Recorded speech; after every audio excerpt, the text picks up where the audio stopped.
सद्गुरुनाथ महाराज की जय। महायोगी स्वामी उमानंद सरस्वती की जय। परमपूज्य गुरुदेव महायोगी स्वामी उमानंद सरस्वती यांच्या काश्मीर शैविझम या विषयावरील प्रवचनांच्या आधारे आपण शिवसूत्रांचा अभ्यास करत आहोत.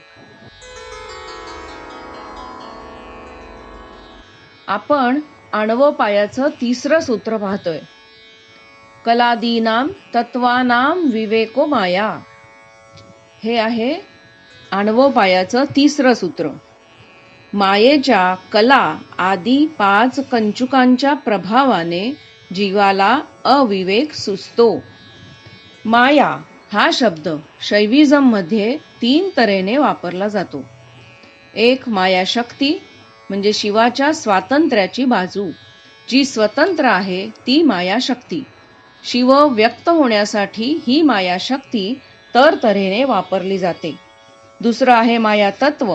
मायातत्वात ती शक्ती जीवाला मर्यादित करते, वैयक्तिक जीवन जगायला लावते, वस्तुनिष्ठ जीवनाचा अनुभव देते. मायातत्वात शिव झाकला जातो. तिसरं आहे मायाग्रंथी. मायाग्रंथी म्हणजे चेतन व अचेतनाची मायेने बांधलेली गाठ. पंचतत्व देहाच्या खोबणीत गुण्यागोविंदाने एकत्र राहत आहेत, कारण मायाग्रंथी ती चेतन अचेतनाची गाठ बांधते. देह मन बुद्धी हाच देहात्मा आहे असं ती मायाग्रंथी समजायला लावते. या सूत्रात माया हा शब्द मायाग्रंथी या अर्थाने वापरला आहे. ज्यात आत्मा नाही त्याच्याविषयी आत्मीयता वाटली की ती मायाग्रंथी. मायाग्रंथीने जे ज्ञान होतं ते बंधनकारक ठरतं. ह्या मायाग्रंथीमुळे आपल्याला विवेक साध्य होत नाही. ग्रंथी म्हणून जेव्हा माया फंक्शन करते तेव्हा ती जे अनात्मा आहे, देह मन बुद्धी आणि आत्मा यांची सांगड घालते, जखडते एकमेकांना. आणि आत्मा जेव्हा स्वतःला मी देह आहे, मी मन आहे, मी बुद्धी आहे असे समजून आत्मीयतेने जखडला जातो, तेव्हा मग हा बद्ध जीव तयार होतो. स्थूल देह सूक्ष्म देह हे वास्तवात आत्म्याहून भिन्न आहेत. त्यांना अनात्मा म्हणायचे, पण हा मायेच्या प्रभावाखाली जीव असतो आणि म्हणून त्याला या गोष्टी आत्मवत वाटतात. तसा आत्माच आपल्याला प्रिय वाटायला पाहिजे वास्तवात. या गोष्टी नको.